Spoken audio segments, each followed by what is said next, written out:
I want to talk to you about what I see as a coordinated effort to squash spaces on the left where people can not only talk to each other, but also just hear any sort of idea that isn't completely fascist on the right. Why am I talking about this? Well, it's being reported today that CNN's primetime viewership has dropped below Newsmax's following the airing of President Donald Trump's town hall, which I don't think that was. Um, they're making the joke that everything that Donald Trump touches dies because CNN, as of 8 p.m. on Friday, did not have a single show rated above 300,000 views, which is the amount of views that a brand new YouTube channel gets when it puts up its first cat video. So CNN is dying. It's on its way out, which is kind of great. I don't think it's going to go anywhere. They're going to figure out some way to prop up this zombie network, this additional space for right-wing talking points. It was already corporate. It was already fairly to the right. I don't really understand. It doesn't make any actual business sense to me that a station, CNN, who has been demonized by stations like Fox, Sinclair, and the right-wing talk media that's on the radio across our nation, those people who are watching those channels, they're going to leave Fox and then go to CNN? No, they're mad that Fox got rid of Tucker Carlson and they're going to Newsmax. They're going further to the right. Online spaces, following Tucker over to Twitter. So what's the deal, CNN? CNN lost most of its audience because much of his audience was still just hanging on to one place that wasn't Fox. CNN's audience was center left.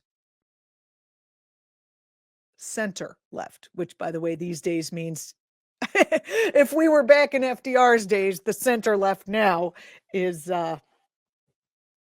would have been considered the right back then. So what is behind CNN's move to the right if it isn't possible that it could be good business? Is there a concerted effort by whom to move all media to the right? I know Sinclair Media has infiltrated local news channels all across the United States, buying up local news channels, not changing any of the hosts, but giving them right-wing talking points that you've never heard them say in the 30 years you've been watching them.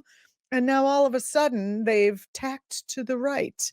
That's what Sinclair did. Very ingenious. So you wouldn't notice a change because the faces are the same.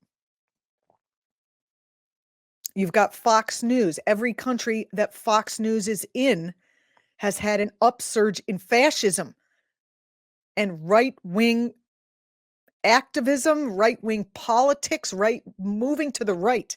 Every single country, Australia, England, here, all of them.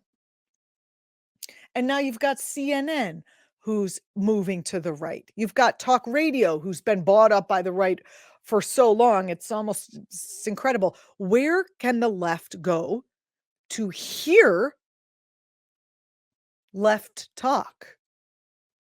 And I don't mean like, let's discuss Marxism talk. I mean, just talking points of views that have anything to do with left, with a more progressive, more left ideology.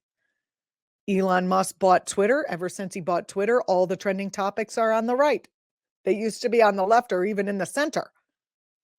Now Tucker's going over there. So where the left used to gather for good or for bad, at least it had a gathering space.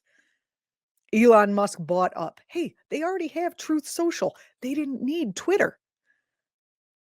So what's the story? What is with this concerted effort closing in slowly around the necks of those people who want to discuss shared prosperity and humane moral values?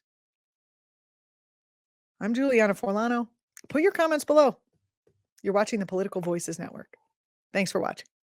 Republicans say they won't cut Social Security, Medicare, or Medicaid. But can honest, hard-working middle-class Americans really believe what these politicians say? Republicans said they wouldn't overturn Roe v. Wade.